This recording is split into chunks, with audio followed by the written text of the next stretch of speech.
Hello, everyone. Welcome back to my channel. I'm Annette, also known as Grandma D. If you're new here, welcome. I'm glad you came by. And if you're returning, you know that we are reading the story Tom Sawyer. This is a wonderful book written by Mark Twain, and we have been about 3 weeks into the book. So if you would like to start from the beginning, you can go to the playlist for this book and listen to chapters 1, 2, and 3. And today we are going to start reading chapter 4 of the book. Chapter 4's title is Mental Acrobatics Attending Sunday School, the Superintendent Showing Off, and Tom Lionized. Wonder what that's all about. In our previous chapter, chapter 3, was Tom as a general. And if we recall, Tom was playing war games with his friends. And he was having a grand time being a general with his best buddy telling everyone else what to do while they fought the battle. And he had a triumph and reward where he met a beautiful girl and was totally smitten with her. And then Dismal Felicity, he got into a disagreement with the other little boy in his household. Sid, I think is his name. And the sugar bowl was broken, and his aunt got angry with him. He was very heartbroken over it, that she didn't believe him. And commission and omission, Tom, at the very end of the story, turned in without the added vexation of prayers, and Sid made note of the mental omission. That was a wonderful chapter, full of ups and downs and excitement, and Tom had a lot happening. So we are going to go ahead and get started and read chapter 4, Mental Acrobatics Attending Sunday School, the Superintendent Showing Off, and Tom Lionized. So I hope you're comfortable. You have your beverage or you're relaxing in your chair, and we're going to go ahead and get started. The sun rose upon a tranquil world and beamed down upon the peaceful village like a benediction. Breakfast over, Aunt Polly had family worship. It began with a prayer built from the ground up of solid courses of scriptural quotations, welded together with a thin mortar of originality. From the summit of this, she delivered a grim chapter of the Mosaic Law as from Sinai. Then Tom girded up his loins, so to speak, and went to work to get his verses. She had learned his lesson. Start that line again. Sid had learned his lesson days before. Tom bent all his energies to the memorizing of 5 verses, and he chose the part of the Sermon on the Mount because he could find no verses that were shorter. At the end of a half hour, Tom had a vague general idea of his lesson, but no more, for his mind was traveling the whole field of human thought, and his hands were busy with distracting reactions. Mary took his book to hear him recite, and he tried to find his best way through the fog. Blessed are the uh, poor. Yes, poor. Blessed are the poor uh, in spirit. In spirit. Blessed are the poor in spirit, for theirs,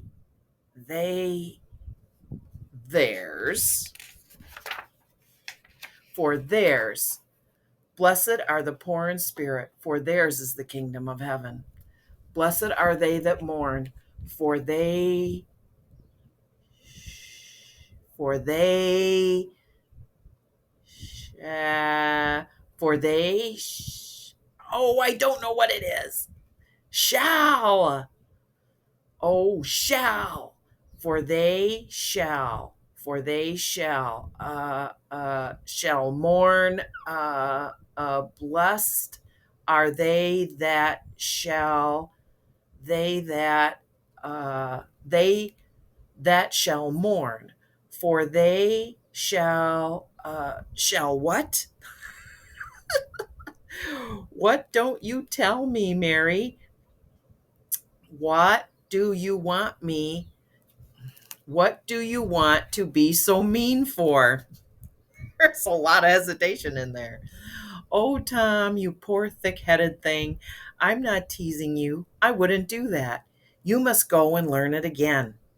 Don't you be discouraged, Tom. You'll manage it. And if you do, I'll give you something ever so nice. There now. That's a good boy. All right. What is it, Mary? Tell me what it is. Never you mind, Tom. You know if I say it's nice, it's nice. You bet. You bet you that's so, Mary. All right, I'll tackle it again. And he did tackle it again. And under the double pressure of curiosity and prospective gain, he did it with such spirit that he accomplished a shining success. Mary gave him a brand new Barlow knife worth 12.5 cents. And the convulsion of delight that swept his system shook him to his foundations. True, the knife would not cut anything, but it was a sure enough Barlow, and there was inconceivable grandeur in that. Though, where the Western boys ever got the idea that such a weapon could possibly counterfeited to its injury is an imposing mystery and will always remain so, perhaps. Tom, convinced to scarcify the cupboard, boy, some of these words, let me try again. Tom contrived to scarify the cupboard with it, and was arranging to begin on the bureau when he was called off to dress for Sunday school. Mary gave him a tin basin of water and a piece of soap, and he went outside the door and set the basin on a little bench there. Then he dipped the soap in the water and laid it down, turned up his sleeves, and poured out the water on the ground gently, and then entered the kitchen and began to wipe his face diligently in the towel behind the door. But Mary removed the towel and said, "Now, ain't you ashamed, Tom? You mustn't be so bad. Water won't hurt you." Tom was a trifle disconcerted. The basin was refilled, and this time he stood over it a little while, gathering resolution, took in a big breath, and began. When he entered the kitchen presently, with both eyes shut and groping for the towel with his hands, an honorable testimony of suds and water was dripping from his face.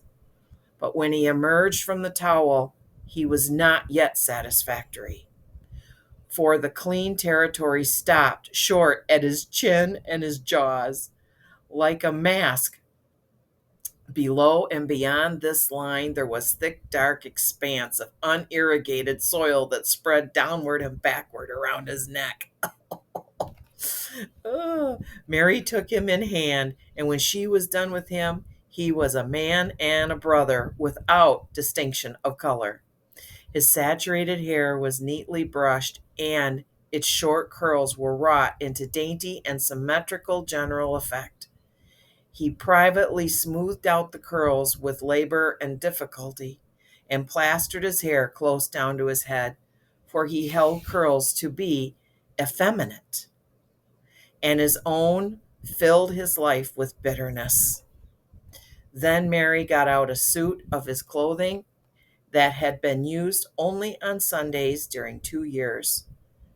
They were simply called his other clothes. And so by that we know the size of his wardrobe. The girl put him to rights.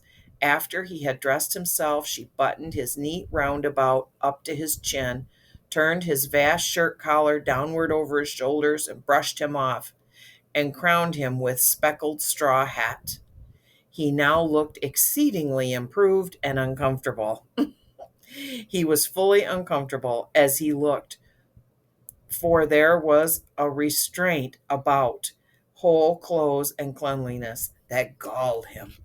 He hoped that Mary would forget his shoes, but that hope was blighted. She coated them thoroughly with tallow, as was the custom, and brought them out. He lost his temper and said he was always being made to do everything, and he didn't want to do. But Mary said persuasively, "Please, Tom, that's a good boy." So he got into the shoes, snarling. Mary was soon ready, and the three children set out for Sunday school, a place that Tom hated with his whole heart, but Sid and Mary were fond of it. Sabbath school hours were from 9 to 10:30, and then church service. Two of the children always remained for the sermon voluntarily, and the other always remained too for stronger reasons. The church's high-backed, uncushioned pews would seat about 300 persons. The edifice was but a small, plain affair, with a sort of pine board tree box on top of it for a steeple. At the door, Tom dropped back a step and accosted a Sunday-dressed comrade. "Say, Billy, got a yaller ticket?" "Yes." "What'll you take for her?" "What'll you give?" "Piece of licorice and a fish hook." "Let me see 'em." Tom exhibited. They were satisfactory, and the property changed hands. Then Tom traded a couple of white alleys for 3 red tickets, and some small trifle or other for a couple of blue ones. He waylaid other boys as they came and went on buying tickets for various colors 10 or 15 minutes longer. He entered the church now with a swarm of clean and noisy boys and girls, proceeded to his seat, and started a quarrel with the first boy that came handy. The teacher, a grave elderly man, interfered, then turned his back a moment, and Tom pulled a boy's hair in the next bench and was absorbed in his book when the boy turned around, stuck a pin in another boy, presently, in order to hear him say, "Ouch," and got a new reprimand from his teacher. Tom's whole class were of a pattern: restless, noisy, and troublesome. When they came to recite their lessons, not one of them knew his verses perfectly, but had to be prompted all along. However, they worried though, and each got his reward in small blue tickets, each with a passage of scripture on it. Each blue ticket was pay for 2 verses of the recitation. 10 blue tickets equaled a red one and could be exchanged for it. 10 red tickets equaled a yellow one. For 10 yellow tickets, the superintendent gave a very plainly bound Bible, worth 40 cents in those easy times, to the pupil. How many of my readers would have the industry and application to memorize 2,000 verses, even for a door Bible? And yet Mary had acquired 2 Bibles in this way. It was the patient work of 2 years, and a boy of German parentage had won 4 or 5. He once recited 3,000 verses without stopping, but the strain upon his mental faculties was too great, and he was little better than an idiot from that day forth. A grievous misfortune for the school, for on great occasions before company, the superintendent, as Tom expressed it, had always made this boy come out and spread himself. Only the older pupils managed to keep their tickets and stick to their tedious work long enough to get a Bible. And so the delivery of one of these prizes was a rare and noteworthy circumstance. The successful pupil was so great and so conspicuous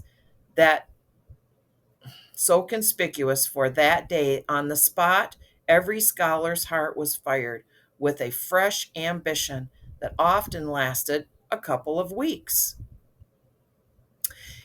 It is possible that Tom's mental stomach had never really hungered for one of those prizes, but unquestionably his entire being had been, for many a day, longed for the glory and the eclat that came with it. In due courses, the superintendent stood up in front of the pulpit with a closed hymn book in his hand and his forefinger inserted between the leaves, and commanded attention. When a Sunday school superintendent makes his customary little speech, a hymn book in the hand is as necessary as is the invertible sheet of music in the hand of a singer who stands forward on the platform and sings solo at a concert. Though why is a mystery, for neither the hymn book nor the sheet music is ever referred to by the sufferer. This superintendent was a slim creature of 35 with a sandy goatee and short sandy hair. He wore a stiff standing collar whose upper edge almost reached his ears and whose sharp points curved forward abreast the corners of his mouth. A fence that compelled a straight lookout ahead and turning of the whole body when a side view was required. His chin was propped up on a spreading cavit of which was as broad as long as a banknote, and had fringed ends. His boot toes were turned up sharply in a fashion of the day, like sleigh runners, an effect patiently and laboriously produced by the young men by sitting with their toes pressed against a wall for hours together. Huh. Mr. Walters was a very earnest of man and very sincere and honest at heart. He held sacred things and places in such reverence, and so separated them from worldly matters, that unconsciously to himself his Sunday school voice had acquired a particular intonation which was wholly absent on weekdays. He began after this fashion: "Now, children, I want you all to sit up just as straight and pretty as you can and give me all your attention for a minute or two. There, that is it. That is the way good little boys and girls should do. I see one little girl who is looking out the window. I am afraid she thinks I am out there somewhere, perhaps up in one of the trees making a speech to the little birds." Applause, titter.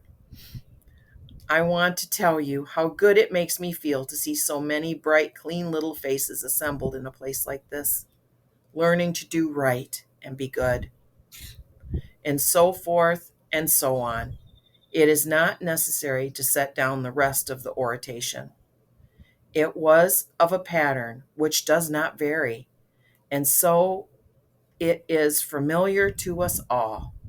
The latter third of the speech was married by the resumption of flights and other recreations among certain of the bad boys, and by fidgeting and whispering that extended far and wide, washing even to the basis of isolated and incorruptible rocks like Sid and Mary.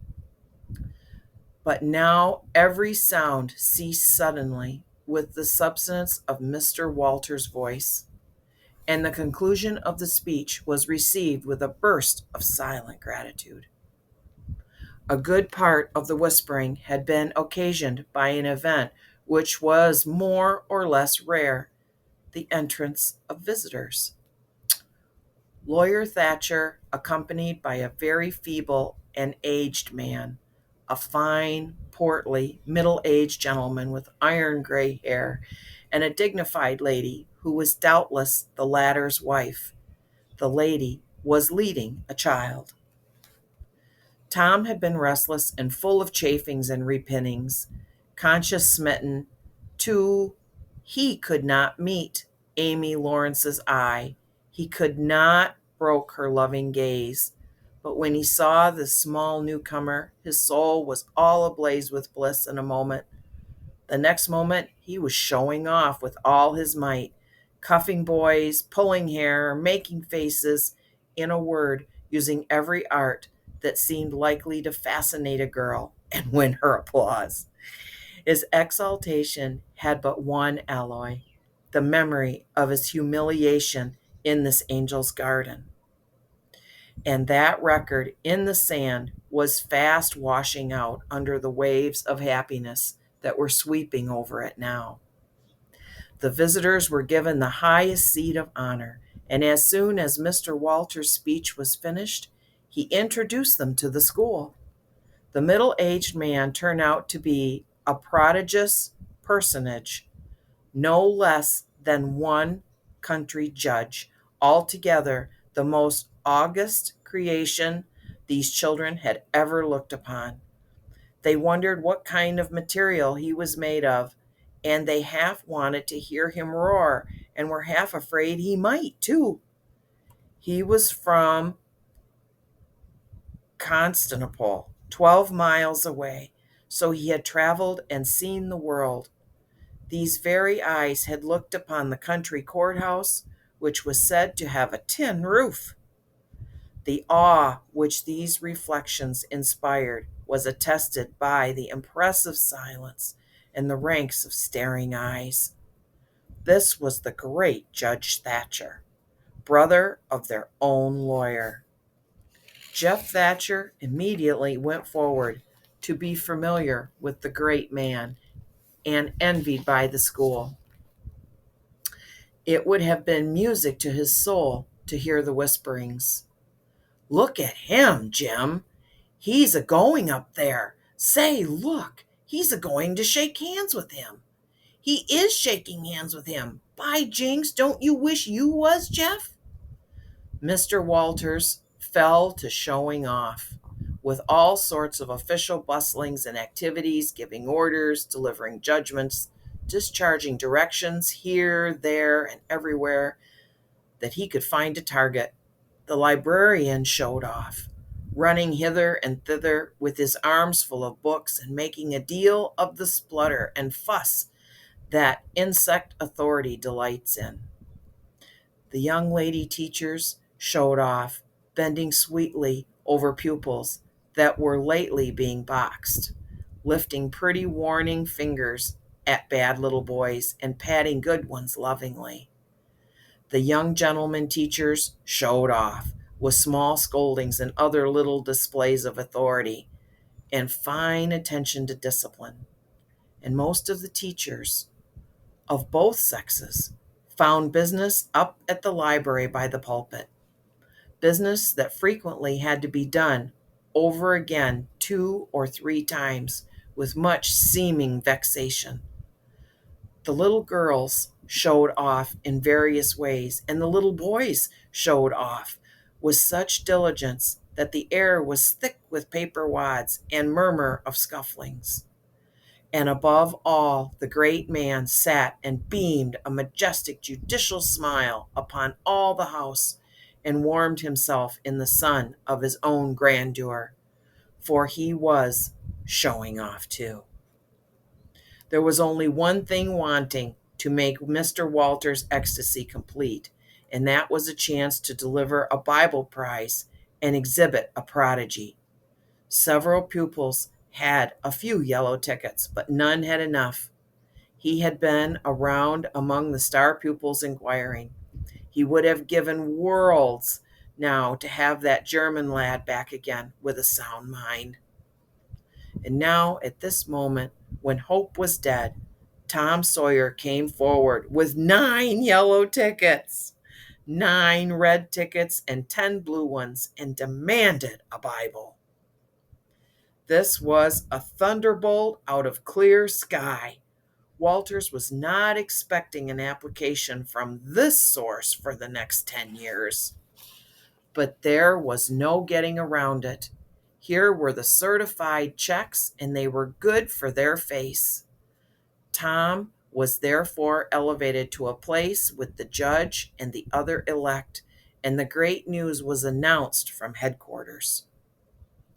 It was the most stunning surprise of the decade, and so profound was the sensation that it lifted the new hero up to the judicial one's altitude, and the school had two marvels to gaze upon in place of one.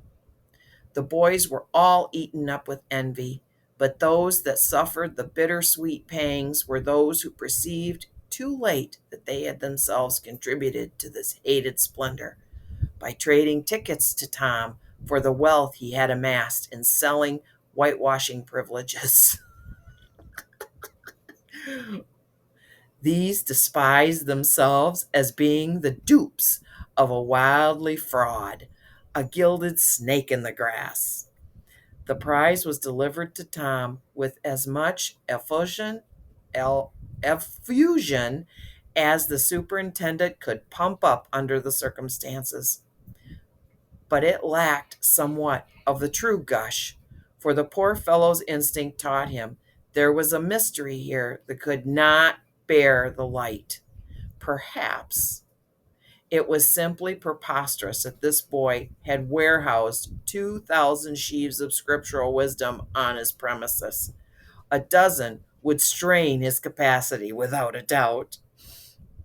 Amy Lawrence was proud and glad, and she tried to make Tom see it in her face, but he wouldn't look. She wondered. Then she was just a grain troubled. Next, a dim suspicion came and went. Came again. She watched. A furtive glance told her words, and then her heart broke. She was jealous and angry, and the tears came, and she hated everybody. Tom most of all, she thought. Tom was introduced to the judge, but his tongue was tied. His breath could hardly come. His heart quaked, partly because of the awful greatness of the man, but mainly because he was her parent.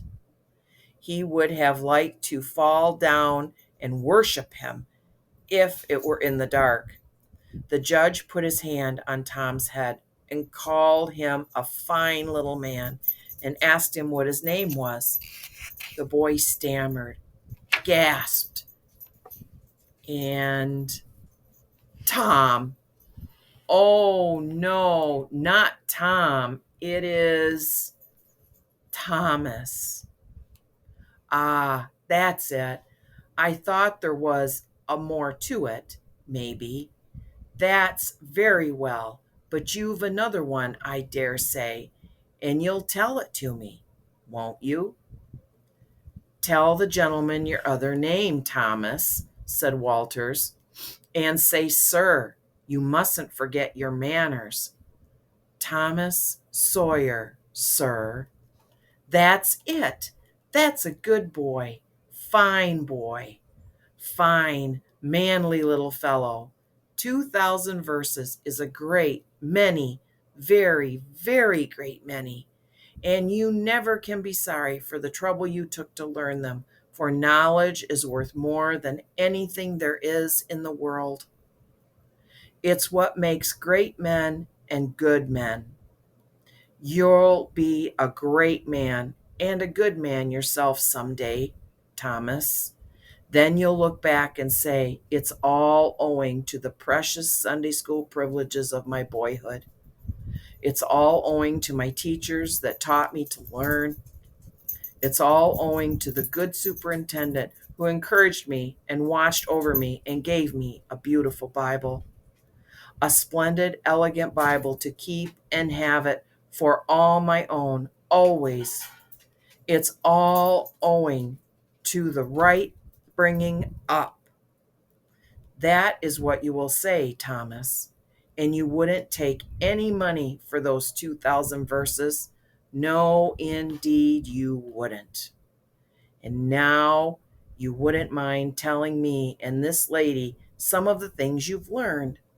No, I know you wouldn't, for we are proud of little boys that learn.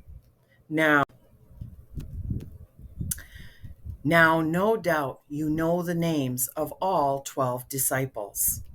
Won't you tell us the names of the first two that were appointed? Tom was tugging at a buttonhole and looking sheepish. He blushed now and his eyes fell. Mr. Walter's heart sank within him. He said to himself, "It is not possible that the boy can answer the simplest question. Why did the judge ask him?" Yet he felt obliged to speak up and say, "Answer the gentleman, Thomas. Don't be afraid." Tom still hung fire. "Now I know you'll tell me," said the lady. "The name of the first two disciples were David and Goliath. Let us draw the curtain of charity over the rest of the scene." Poor Thomas. That isn't even close. Poor Thomas. He got himself in quite a bind by trading all those tickets and getting a Bible. He had no idea that the judge was going to be there and that he was going to have to stand in front of him and answer a question like that. Oh boy, that's a lot of mental acrobatics. And his least favorite thing, attending Sunday school. The superintendent and all the showing off that he talked about with all the people. He was showing off. His friends were showing off. All the people coming in were showing off. And then Tom lionized. What a chapter. What a chapter. Oh my goodness. I apologize for having such a hard time with the words. It's like I see it. It's so different. It's so hard to read sometimes. I think by the time we get through this book, I'll have it down to a science. So I hope you'll come back next time as we read chapter 5, A Useful Minister in Church, the climax. That will be chapter 5 that we will read next week. I'm really loving this book. Tom is a hoot. The antics he gets into just make me laugh. Oh, and I hope you will subscribe to my channel, like this video, and click the bell so that you'll be notified when the next chapter comes out of Tom Sawyer. And I am a Thrift Books affiliate, and I am also an affiliate with Amazon. And the links to those will be in the notes below should you like to go through my link and obtain a copy of Tom Sawyer for yourself. Maybe follow along, maybe start from the beginning. This is the unabridged version, and there are several versions, but this is the unabridged version of Tom Sawyer, a golden illustrated classic. So I hope you'll join me next time. And I thank you for stopping by. And I hope you have a great night tonight and a better day tomorrow. And know that I love you, I think about you, and I care about you. So this is Grandma D saying we'll talk soon. You take care. Bye-bye.